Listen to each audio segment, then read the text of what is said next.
Spider-Man, one of, if not the most iconic superheroes of all time, dominating multiple mediums, TV shows, movies, comic books. But personally, my earliest memories, some of my most fondest memories, are of Spider-Man video games. There's a big three in my own personal life of Spider-Man video games. Spider-Man Edge of Time, Spider-Man Shattered Dimensions, and Spider-Man Web of Shadows. Now, I have streamed all three of these games on this channel, have videos up on two of them right now, third one coming soon, but I don't know what everyone else's opinion of these games are. I've been able to take a look back. Me, some people in chat that showed up, have been able to take a modern look at these old games. Let's see what other people said. Let's check the reviews. I've decided to go through these reviews in the order of which I've played the games on the channel, which is actually reverse order of when these games came out. So the first one we're looking at is going to be Spider-Man Edge of Time. We're going to look at different websites, but when we think game reviews, especially online, IGN is one of the first names that pops up. So let's see what IGN had to say about Spider-Man Edge of Time, posted 2011, the year the game came out. So this is without the bias of time, without the bias of hindsight. This is how they felt in the moment. I'm not going to read through the whole review, just the final overview and the final score. The verdict. Ultimately, Edge of Time feels like Shattered Dimensions DLC. These are made by the same company. Those two games are made by the same company. That's going to be very much worth noting while we look through this. Shattered Dimensions DLC that has been misguidedly bloated into a full retail game. It's definitely not spectacular and certainly not amazing. Edge of Time is more a case of the remarkably disappointing Spider-Man. Ooh, I was hoping for them to be more specific in the verdict. Maybe I'll skim through and see some specific points because I don't want to give my full opinion too articulately because I have a full video up that encapsulates my opinion the best. A 4.5. Bad.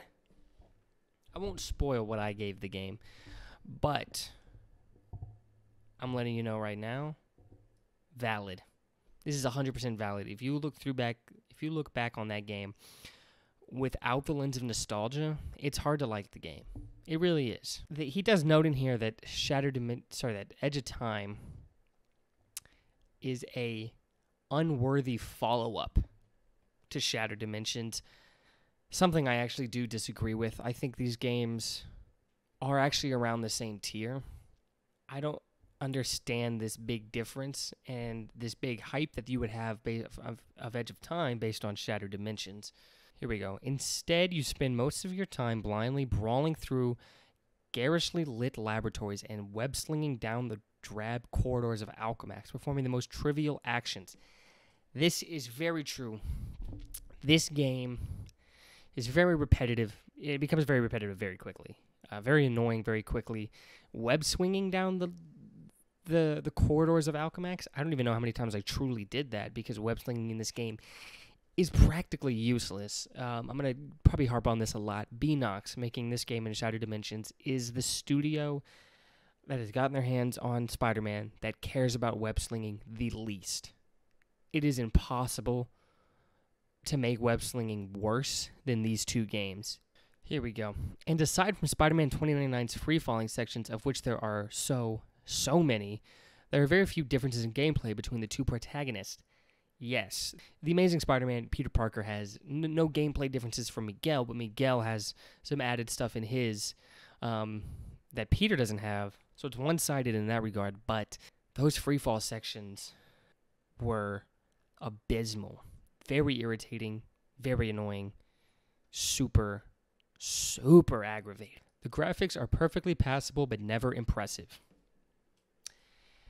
Yes, except for the cutscenes. I think the cutscenes were really good, maybe kind of dark, and so that might turn some people off, but I didn't mind it. I thought overall the cutscenes were really well, but yes, everything in-game is incredibly difficult to look at.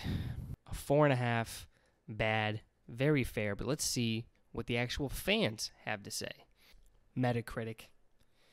I'm not too familiar with these review sites, but seemingly this is one of a Rotten Tomatoes-esque thing But for gaming, where you have the user scores and along with like critic scores, the critic scores being on a scale of, I guess, 0 to 100 users, a score out of 10. So let's see what the critics have to say and what the people have to say. We're going to read one of the highs for the critics and one of the lows for the critics, one of the highs for the fans, and see what the lower one says for the fans. With an 88. Whether you're a die-hard Spidey fan or just looking for the next great action fighting game, Edge of Time excels in every aspect of game design with solid combat, fun navigational puzzles, and one of the best cinematic presentations of any Spider-Man game to date. Wow. I'm very curious how you become a critic on Metacritic, because gameplay or game design is not something that it excels in. Cinematic, one of the best cinematic presentations, I'll give it that. I really did like the cutscenes. That kind of being about it. 88. Insane. We'll just quickly read this one right here, one of the lower ones. Spider-Man Edge of Time is a sloppy game that feels rushed, and with the short amount of time between it and its predecessor, Shattered Dimensions, that's not very surprising. Let's hope Spidey's next outing is better. Yeah, there's only a year in between Shattered Dimensions and this game, so you would have to assume it's a very rushed game, and it definitely feels like that. Let's see what the fans had to say, the people, I should say. 10 out of 10 here. From Peter Parker himself. This one is a little bit after the game. This game is awesome, with a new adventure and an original storyline with two playable characters, Peter Parker and Miguel O'Hara. Great. Not much detail there. We have one user review for Spider-Man Edge of Time. Here we go. Holy shit, he said a lot. I'll try to cut through this, the good parts here. Stylistically and mechanically, Spider-Man Edge of Time isn't much different than last year's Spider-Man Shattered Dimensions. That shouldn't be much of a shocker since they're both made by the same people. I really like Shattered Dimensions, so I didn't really mind that both games played very similarly in that sense. Here's what I didn't like. The game is extremely monotonous. Extremely monotonous. Very true. I don't understand why either. I never felt that way about Shattered Dimensions. That is something I can give Shattered Dimensions credit for. That's not true. Shattered Dimensions definitely became very monotonous to me. It's like as soon as you make it through a part that's driving you crazy, or temporarily leave because you don't think you'll have to go through anything like that again, but then lo and behold, you do over and over and over again. I could try to explain the whole time traveling aspect, but it become quite confusing and convoluted very quickly, so I'll spare you the explanation of the storyline. The storyline doesn't give an explanation. That's the thing about Spider-Man Edge of Time. Anytime any questions arise, Miguel just goes, "Do you want a lecture? No? Let's keep going." That's it. So there is no explanation within the storyline. I wish I could give the game a positive review, but in good conscience I can't. While I'll freely admit the graphics, controls, voice acting, and story were top-notch, voice acting, yes. Story is a little questionable after a replay. In-game graphics, no. Cutscenes, yes. Controls, I guess they were fine. The execution wasn't. Variety is the spice of life and video games. If they'd mixed up things more, where I didn't feel like I kept playing the same damn level over and over, I might have liked the game better. Unfortunately, this was not the case. Yeah. Very repetitive. I'm not saying I want someone besides Beanox to make the next game. I'm very glad they don't have the Spider-Man rights anymore. They were terrible at it. But that's Spider-Man Edge of Time. People saying it just is a copycat of what Shattered Dimensions wanted to be, but worse. But let's take a look at the reviews for Spider-Man Shattered Dimensions and see if that holds true. The Spider-Man Shattered Dimension review, again, came out the year that the game came out, so we're getting a look at what people felt in the moment. Spider-Man Shattered Dimensions has a lot of great things going for it. Some of the levels and boss battles are phenomenal. Beanox took a lot of chances with this game, most of which paid off into something unique and refreshing. Some old issues, bad camera, repetitive combat, still haven't been completely solved, but the good far outweighs the bad. Spidey fans should definitely pick this one up, and they gave it an 8 for great. Whoa. Okay. I'm trying to think of levels that were phenomenal. I can't think of a phenomenal level in the game. I can only think of some bad ones. Deadpool's level was really underwhelming and really disappointing, given the character of Deadpool being in it and just not being as good and as Deadpool-y as you would want. There were some good boss battles, but nothing that I would say was phenomenal. The boss battles were the highlight of the game. Good variety, but I wouldn't I wouldn't go as far to say they were phenomenal, but they were fun, and they were what I looked forward to in each stage. But each stage was very repetitive, not just the combat. What you do in each stage is repeated again and again and again, very annoyingly. So this one, I don't know, this is one where we differ greatly. Let's take a look at Metacritic, see what they have to say. If you like the Spider-Man universe and don't expect good story twist or a sandbox style of freedom to move, you'll have lots of fun here. That's like some big things that somebody could not like. A good story twist. There's not really a good story period within the game. Sandbox style of freedom. I think the freedom to really swing around and move is very vital in a Spider-Man game. You don't get that at all in these Beenox games. Let's see what one of the lower ones has. 50. An attempt at delivering 4 imaginative Spider-Man games at once ends up delivering a single disappointing one. Yeah, I mean, I mostly agree. I mean, each Spider-Man was cool aesthetically, but that is where the coolness stops. Let's go to the more positive fan review. Great and enjoyable game to play as Spidey. Visuals, gameplay, and story are outstanding. Love this game. Visuals, art design is great. The cutscenes are really good. In-game graphics, not as much, but they stay within their own world, so there is a uniqueness to them, so I'll give you that. Gameplay, no. Story is very bare bones, not outstanding. Let's see. What the fuck? Somebody was mad. Somebody was mad, dude. I really wanted this game to be good. I tried to like it, but it's not. It's got a passable story, good enough not to turn me away from web swinging, but the controls ruin it. I don't need to know this. Anyways, he's just bragging about his computer right now. But the game has horrible input lag despite the smooth frame rate. This is something that should have been fixed in a patch, but it hasn't come yet. Okay, so he's mad about some input lag. If you drop your settings to maximum, I'm assuming he meant minimum, which is the only way I've been able to move forward. The levels are paced nicely, and the villains are represented very nicely. I didn't like the Mysterio in the opening cutscenes, but I've warmed to him. I liked him from the beginning, but his final boss fight is extremely disappointing. Kind of ruins the ending for me. Basically, if you're a diehard fan of Spidey, this might be worth a look, depending on if you can get it cheap or rent it. But get it on a console if you can. The PC version makes a Rockstar port look like gold. Wow. We'll take a look at this 10 out of 10. Spider-Man Shattered Dimensions is a very enjoyable game. In it, you get to play as 4 different versions. Yep. If you were each Spider-Man will play the same, only look different, don't be. They each have their own unique fighting style and environment. There is very minor differences in actually how they fight. Truly. I guess it looks the same, but actual gameplay-wise and how you're playing with the buttons and how you play is only different for Spider-Man Noir. Spider-Man Noir has a stealth mode in the game. That one does change the way you play the game, but the other ones don't. There's different like specialty bars that that $20.99 and Ultimate Spider-Man get, but it's not a huge impact on actual gameplay. The voice acting is incredible. Josh Keaton is in here as the Ultimate Spider-Man. I love that.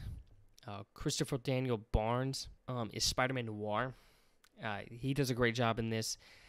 Dan Gilvezan as Spider-Man 2099 is something I did not like. I didn't like their characterization of Miguel. He just felt more like another Peter. Neil Patrick Harris as Spider-Man, I got accustomed to. Not the biggest fan, but it's definitely not a flaw, I would say. But the voice acting is good. It's good. There's some great in here, but I would say it's good. There's plenty of action, a great story. No, there's not a great story. This is a very generic, very simple story with no impact to the viewer. It's just to explain why you're able to fully play as 4 different Spider-Man. I wish I could say the same for Spider-Man at the time, Beenox's latest Spidey offering. Hopefully they'll get their act together and produce another quality game like Shattered Dimensions. And I'd like to see the open world format reintroduced next time, and that'd be cool. Luckily, Beenox did not make another Spider-Man game.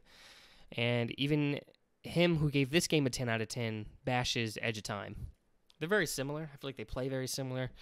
They're both very repetitive. I don't know how you can greatly love one but not like the other.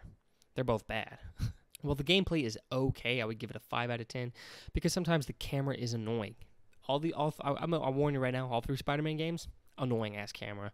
And the concept is very good, as you can play as 4 avatars at one game, and graphics are disgusting. Graphics are disgusting as compared to Web of Shadows. This game is damn boring, and the controls are very much bad. Well, games cutscenes are good, but good cutscenes look very different from the gameplay.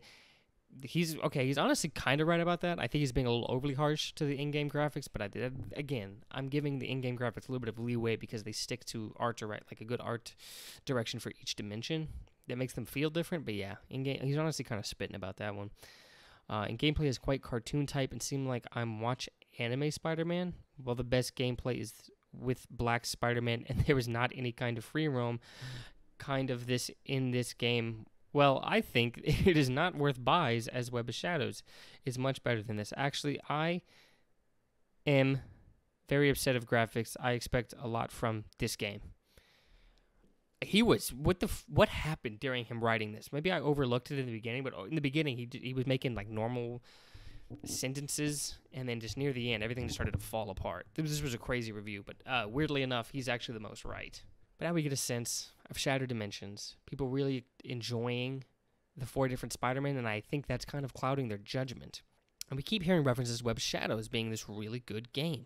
Let's take a look at the reviews of Web of Shadows, see if they're telling the truth.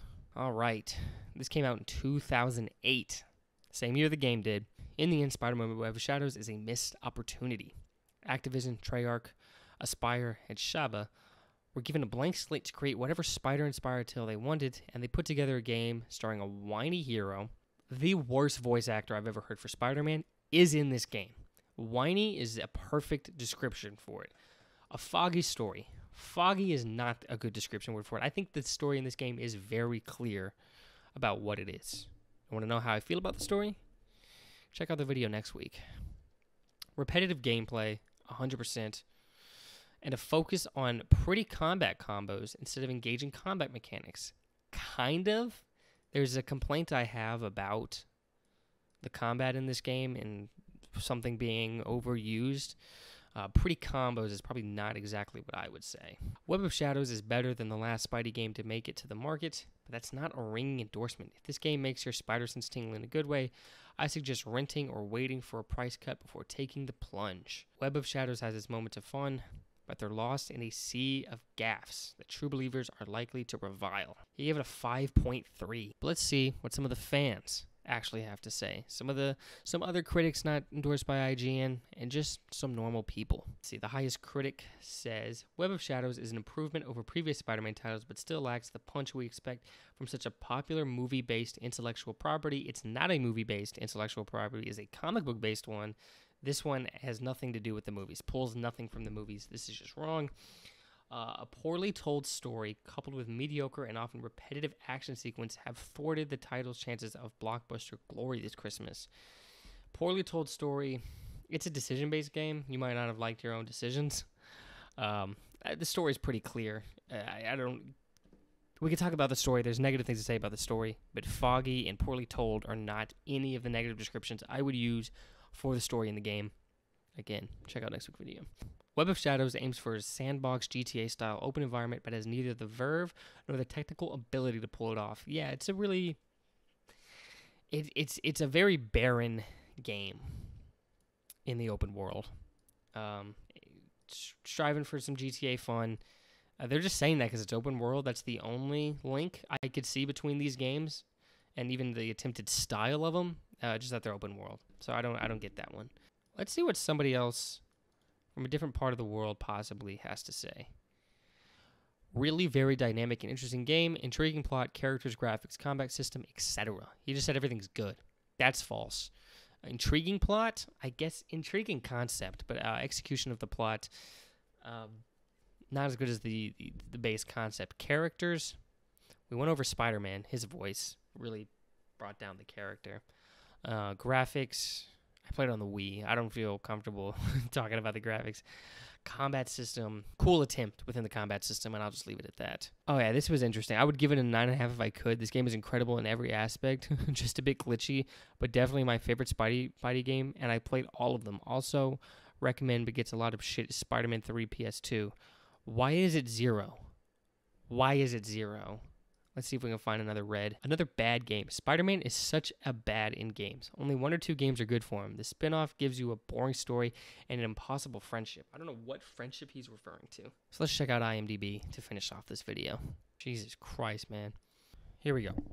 Here is a positive review. I think this was the same one I had seen. The bad review is definitely what I remember, and I found that one. But we're going to start off with the positive review at 10 out of 10. If you're looking for a great Spider-Man game, you needn't look any further than Spider-Man Web of Shadows. It is pretty much everything a Spidey fan could ask for from a video game. Graphically, this game is impressive, the characters look amazing, and their movements are all very fluid. The 3D open world map of New York City is simply stunning and is a hell of a lot of fun to explore. It's not fun to explore whatsoever. The control scheme is simple and makes sense. In other words, it won't take long before you're web-slinging across Manhattan or beating up baddies to a pulp. I'll give him that. Very simple controls. The voice acting is good overall, but the actor who voices Spider-Man is pretty lousy. To be fair, he seems to improve as the game goes along, but is almost unbearable at the beginning of the game. All the other characters are just fine. Even someone who's given this game a 10 out of 10 will tell you, Spider-Man, terrible voice in this game. The plot, in my opinion, kind of polarizing. You'll either love it or hate it. It just depends on whether or not you're a fan of Spidey's symbiote-related storylines. If you are, you're in good shape. If not, I think the gameplay is still fun enough to draw you in. Who doesn't like the Spidey symbiote stories? Another nice touch is the inclusion of a strong supporting cast of other great Marvel comic characters such as Wolverine, Black Cat, Luke Cage, Black Widow, Moon Knight, and more. Overall, I'd say Web of Shadows is a great game and definitely one worth checking out.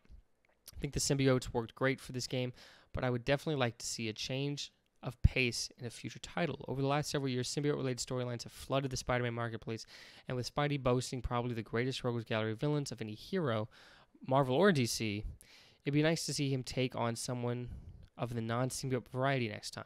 Very, very fair. This is very fair, given the time, because this is right after Spider-Man 3 came out, so the movie involves it, and then the video game, the tie-in video game also involves it, so that's a fair statement. I know along with, I'm sure, countless others, am looking forward to checking out Spider-Man Shattered Dimensions when it comes out in September. Hopefully it'll be just as good, if not better than this game. I guess only time will tell. So, till then, we'll just have to wait and see. Buddy, you're probably going to be disappointed. If you're honest with yourself, you're going to be disappointed. So that's what somebody who remembers this game positively has to say. What about somebody who doesn't quite feel that way? 4 out of 10. There's only one good thing about this game, and it's sure not the gameplay. Let's keep this review tidy. I'll rate this game on each category. Love it. He came in upset. He was hyped for the game, and he came in upset, and he is giving you detailed, broken down reasons why he does not like this game. Voice acting. Spider-Man is a whining nerd and horrible to listen to. So accurate. There are the voices were fine. Trissy Heifer is as charismatic and interesting as Black Cat, and Vulture is spot on correct. Atmosphere. Terrible, awful. Definitely the thing that lets this game down is the terrible atmosphere. Ugh, it's horrible. Wrote out ugh. Truly horrible. Ugh. Usually the atmosphere in Spider-Man games is a great one. But for this game, it was just not doing it for me. It was depressing and bleak and miserable in a bad way. Even before things start going crazy in this game, it's already barren and lifeless. It would have made sense after this almost apocalyptic type of attack happens. It would be like that, but it's like that from the start. Gameplay. Tedious and not enjoyable. Spider-Man's fighting is totally messed up and easily the worst Spider-Man combat ever seen in a video game. Why? Because it's so exaggerated and unrealistic. Yeah, I come to Spider-Man games for realism. I need them to be grounded in reality. The enemies are not the worst that I have seen, but the Electro symbiotes are lame. They were probably my least favorite as well. The robot guys who sound like Gary Chalk when they yell, "ah," after they hit. That was also a spot-on impression by me. After they get hit are so annoying, and the bad enemies really complements the bad atmosphere of this horrible game. I actually liked most of the grunts in the game. Boss fights, the character design for boss fights were really good. Character design for bosses were really good. Boss fights themselves, not as much. The story, just bad. Come on, man. Everything else is, you're articulating everything else very well, and then just get to story and it's bad. Which, by the way, I disagree with. Overall, I may not be the most professional of reviewers, but I would strongly advise you to avoid this game if you have to choose between this and any other Spidey games. You will be disappointed and probably come out of it hating Spider-Man, whereas you come out of Shattered Dimensions loving him and liking the whole thing. I did not come out of that feeling that way. This game is just a bad representation of Spider-Man and the Spider-Man universe. Get Shattered Dimensions. The games of the movies instead. Ultimate Spider-Man is better than Spider-Man every time, but I'm not as keen on that one. Well, this may shock you, but people have different opinions on the same thing. Who would have thought? Who would have known? Isn't that crazy? Do you want to hear my opinion on these things? My true opinion? check out my reviews. Come on, man. They're up. I feel like I did a really good job on them. Just give them a listen. Give them a little watch through. But yeah, next week, my Spider-Man Web of Shadows review is coming out. And then, the next Wii Vault video, Kung Fu Panda. I'm probably streaming it right now. Whether live right now or just, I'm within the process of streaming that game. So come in, tune into some of those streams. Kung Fu Panda for the Wii. We all love Kung Fu Panda. Come check out the game. Subscribe for more of this content coming. Go ahead and press the like for this video. Thank you for watching, and keep gaming.